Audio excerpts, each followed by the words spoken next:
जतिन मेरे सहयोगी जुड़े हुए हैं, उनका मैं जरा रुख करती हूँ। सुबह से इस पर नजर बनाए हुए हैं। जतिन, कुछ जानकारी हाथ लगी? क्या कुछ ईडी को मिला है? क्या कुछ ईडी के हाथ लगा है?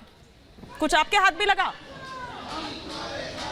बिल्कुल, देखिए सुबह 7 बजे ईडी की टीम संजय सिंह के घर पे पहुंची है। अंदर ईडी की टीम मौजूद है और तकरीबन 10 घंटे का समय बीत चुका है, लेकिन ईडी की टीम मौजूद है। संजय सिंह का घर और घर के बगल में जो दफ्तर है वहां पर ईडी की रेड जो है वो चल रही है। दूसरी तरफ मैं तस्वीर दिखा दूं, अब से कुछ देर पहले कुछ कार्यकर्ता आम आदमी पार्टी के यहाँ पर पहुंचे हैं और संजय सिंह के घर के बाहर एक तरीके से नारेबाजी यहाँ पर कर रही है और तस्वीरों में आप देख पाएंगे। ये नारेबाजी का मतलब यह है कि ईडी और मोदी के खिलाफ ये नारेबाजी है। लोगों का साफ तौर पर कहना है कि जब भी चुनाव का समय आता है तो इस तरीके से प्रोटेस्ट जो है और ईडी की जो रेड्स है वो कहीं ना कहीं बीजेपी करवाती है और उसी के चलते तमाम जो कार्यकर्ता है वो यहाँ पर इकट्ठे हुए हैं। लेकिन ईडी की रेड का मकसद क्या है? ईडी की रेड का मकसद यह है कि 2 लोगों को अभी कल ही सरकारी गवाह बना लिया गया। वो 2 लोग कौन है? वो 2 लोग हैं संजय अरोड़ा और वाईएसआर के जो सांसद है उनके बेटे राघव। इन दोनों को सरकारी गवाह बनाया गया है और 1 अक्टूबर यानी कि 2 दिन पहले ही इन लोगों के स्टेटमेंट रिकॉर्ड किए गए। उस स्टेटमेंट में साफ तौर पर कहा गया कि जिस तरीके से दिनेश अरोड़ा की मुलाकात संजय सिंह से हुई, संजय सिंह के जरिए वो मनीष सिसोदिया से मिले,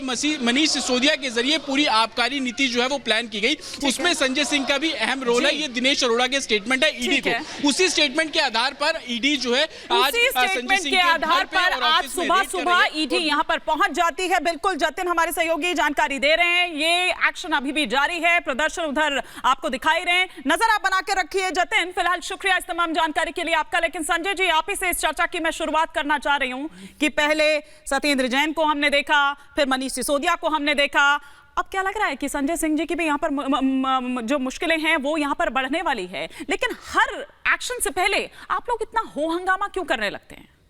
नहीं, कोई हंगामा नहीं है हिमानी जी। कहीं आपको दिखा है? मैं सुबह से सांसद आवास के बाहर था, मैं देख रहा था और कोई हवाला नहीं है। और अभी भी जो आपको ने दिखाया कि वहाँ पे कार्यकर्ता हैं और नारेबाजी कर रहे हैं, कोई नारेबाजी नहीं है। हम तो रघुपति राघव राजा राम गा रहे हैं वहाँ बैठ के। और सच बात है कि आम आदमी पार्टी के जितने भी लोग हैं जो कार्यकर्ता हैं मस्त हैं। आप देखिए अरविंद केजरीवाल जी की जो स्टेटमेंट आप देखेंगे, या भारद्वाज जी जो बोला उन्होंने, आतिशी ने बोला, जिसका भी आपने स्टेटमेंट देखिए सभी नॉर्मल हैं। हमें पता है ये मोदी जी करेंगे और 2024 से पहले मैं समझता हूँ इंडिया गठबंधन का एक व्यक्ति, एक नेता को परेशान किया जाएगा। अच्छा। ये जानबूझ करके एक चुनावी एजेंडा है और इसमें कहीं कोई हम लोग को घबराहट नहीं है।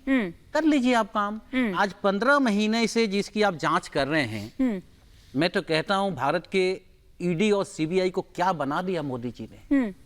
15 महीने बाद ही नहीं ये जाकर मालूम पड़ रहा है कि इसमें एक और आरोपी है संजय सिंह भी, उनसे भी पूछताछ होनी चाहिए। नहीं, 15 महीने बाद नहीं, गवाहों ने पहले भी नाम लिया उनका। 1000 आपने अभी तक छापे मारे हैं, आपको 1 रुपया नहीं मिल रहा है। अब मनीष सिसोदिया पे आकर के ये बताते हैं कि 5 लाख रुपए का एक फ्लैट है, 25 लाख का एक फ्लैट है और घोटाला जो ये सवाल फिर आप मुझे से पूछ रही हैं। आप ये सवाल आपसे तो पूछूंगी, ये आप ही से पूछूंगी। लेकिन आप कह रहे हैं कि ये जानकर किया गया, तो एक